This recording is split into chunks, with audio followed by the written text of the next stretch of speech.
सुन रहे हैं भाग 13।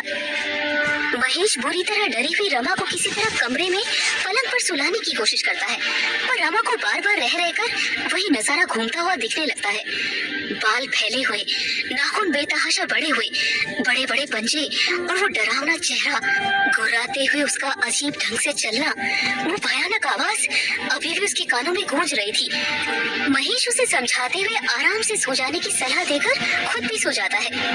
अगले दिन सुबह महेश की नींद खुलती है। बाहर कोई दरवाजा खटखटाता है। महेश आंखें मलते हुए दरवाजा खोलकर बाहर देखता है। बाहर माँ, मुन्नी और बिट्टू खड़े रहते हैं।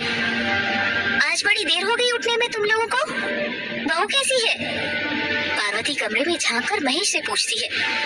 हाँ माँ, रात को बड़ी मुश्किल से सोई है। काफी समझाया उसे, बहुत ज्यादा डर गई है। रह रहकर वही सब बोल रही है। किसी भयानक साए, डरावनी खतरनाक बला को घर में घूमते देखा है। कोई बहुत बड़ी आफत घर में घुस गई है। उसकी बातें सुनकर तो एक बार मैं भी डर कर सोच में पड़ गया। महेश पार्वती से बोलता है।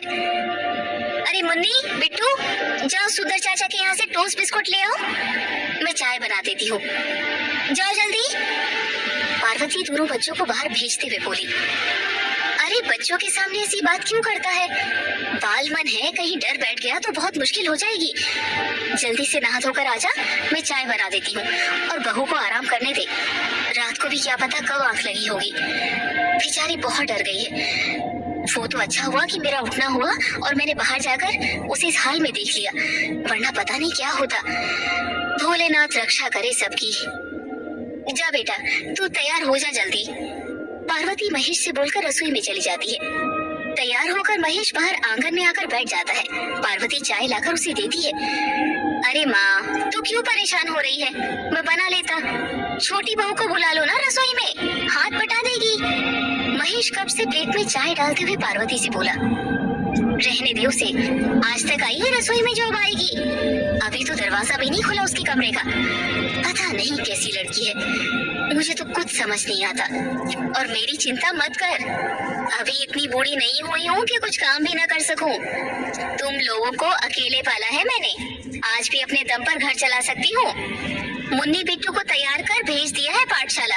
तू भी आज खेत से जल्दी आ जाना, रमा के पास ही बैठना, उसे तेरी बहुत जरूरत है। अभी काम वाम तो बाद में होता रहेगा, ससुरा घर तो संभले पहले। तू एक काम करना, जाते जाते मनोहर भैया के यहाँ होता जाना, उनको बोलना खुशबू बिटिया को भेज दे आज के लिए। वो मेरा हाथ भी बटा देगी और रमा के पास भी बैठ जाएगी, दोनों में अच्छी बनती है। काश खुशबू इस घर की बहू बनकर आती तो आज ये सब नहीं देखना पड़ता, पूरा घर स्वर्ग बन जाता। और हाँ, समय निकालकर भाई साहब को भी मिलने का बोल देना, आज खाना यही खा लेंगे। वो भी खुशबू बिटिया यहाँ रहेगी तो वहाँ खाना कौन बनाएगा? उनसे थोड़ी बात भी हो जाएगी। पार्वती महेश की तरफ देखते हुए बोली। हाँ माँ, ये ठीक रहेगा, मैं बोल दूंगा। रमा की खुशबू से पटती भी अच्छी है, वो तेरा हाथ भी बटा देगी और रमा को भी देख लेगी। पर गुलाबों को भी कुछ बोलो माँ, इस तरह कब तक चलेगा? आखिर वो भी इस घर की सदस्य है, उसकी भी कुछ जिम्मेदारी है। महेश गुलाबों के कमरे की तरफ देखते हुए बोला। महेश मनोहर लाल के यहाँ जाकर उनको सारी बात बताकर फिर अपने काम से निकल जाता है। थोड़ी देर में मनोहर लाल और खुशबू वहाँ आते हैं। भाभी, क्या हुआ? सुबह महेश आया था, बता रहा था कि रात को बहू के साथ कुछ अजीब हुआ घर में, उसने कुछ देखा। कैसी तबीयत है बहू की अब? मनोहर लाल पार्वती से पूछते हैं। क्या बताऊं भाई साहब, इस घर में जब से आई हूँ तब से लेकर आज तक कभी ऐसी अनहोनियां नहीं देखी। रोज कुछ ना कुछ लगा रहता है, मेरी तो मति ही काम नहीं कर रही। पार्वती मनोहर लाल को रात का सारा घटनाक्रम बताती है, जैसा रमा ने उसे बताया था, और वो सब बातें भी बताती है जो पिछले कुछ समय से उस घर में घट रही थी। ये सब बातें सुनकर मनोहर लाल भी सख्ते में आ जाते हैं। यदि रमा जैसी समझदार इंसान ऐसा बोल रही है तो जरूर उसने कुछ देखा होगा। मैं उसे जानता हूँ, वो ऐसी बच्ची तो नहीं जो ऐसी बातें ना समझे। मुझे उसकी बातों पर पूरा यकीन है। मैंने भी पिछले दिनों कुछ बातें महसूस की छोटी बहू को लेकर। मैं अभी आपसे इसी बारे में कुछ कहना चाह रहा था, पर संकोच और शर्म के कारण चुप रह गया, कह नहीं पाया। सुनकर पता नहीं आपको कैसा लगे। आखिर ये परिवार की इज्जत और प्रतिष्ठा का सवाल है। मनोहर लाल की ये बात सुनकर पार्वती सारा काम छोड़कर ध्यान से मनोहर लाल की बात सुनने लगती है। क्या देखा भाई साहब, बताइए। संकोच कैसा? आपको कभी हमने इस घर से अलग नहीं माना। हर सुख दुख, हर पल की साक्षी हैं आप, और फिर पता नहीं चलेगा तब तक निराकरण कैसे होगा। मनोहर लाल कुछ देर चुप रहकर फिर सकुचाते हुए बोलना शुरू करते हैं। वो भाभी, एक दिन जब मैं रात को बाजार से लौट रहा था तब मैंने एक औरत को मांस मटन की दुकान से जिंदा मुर्गी लेते देखा। दूर से देखने पर मुझे छोटी बहू सी लगी। पहले मुझे अपनी आंखों पर यकीन नहीं हुआ कि वो छोटी बहू ही है। अंधेरा भी था और फिर अपन लोग ठहरे धर्म कर्म वाले सात्विक जन। मांस तो क्या, कभी अंडा तक हाथ में नहीं छुआ। मैं तो ये सब देखते ही हैरान रह गया। मुझे लगा शायद मुझे कोई धोखा हुआ है, पर जब मैंने गौर किया तो वही निकली। मेरा शक पक्का तब हुआ जब वो आपके घर के बाहर चोरों की तरह इधर उधर देखते हुए चुपके से घुसी। ऐसे ही एक दिन अपने घर की छत पर रात को ठंडी हवा में सो रहा था। आधी रात को मेरी नींद खुली तो उठकर ऐसे ही टहलने लगा। तभी मेरी नजर आपके घर पर पड़ी। उस वक्त करीब रात के 2 से 3 के बीच का समय रहा होगा। मैंने देखा कोई अजीब सी कदकाठी का साया छत पर आया और अजीब ढंग से दोनों हाथ हवा में ऊपर कर पता नहीं क्या करने लगा। फिर लंबे लंबे पांव जमीन पर पटकते हुए इधर उधर घूमने लगा। ऐसा लगा कोई औरत थी, जैसे वो कभी बैठ जाती कभी उठ जाती। मैं कुछ समझ नहीं पाया कि ये कौन है और इस तरह आधी रात को छत पर क्या कर रही है। मैंने बहुत सोचा पर आपसे ये सब कहने की हिम्मत नहीं हुई। सारी बात अपने तक ही रखी, क्योंकि यदि आप लोगों को इस बारे में कुछ पता होता तो महेश मुझसे ये बात जरूर करता। कुछ लोगों ने तो आए दिन शाम के वक्त उसे गांव के बाहर कहीं पर जाते हुए भी देखा।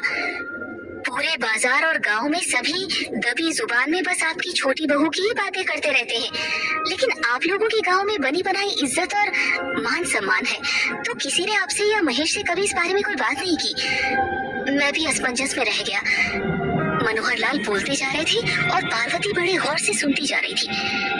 हे भगवान, अब ये दिन देखना भी लिखा था। शिव शिव शिव, हरे राम, इतना अनर्थ। इस मंदिर जैसे घर में ये सब पाप कर्म हो रहा है और मुझे खबर तक नहीं।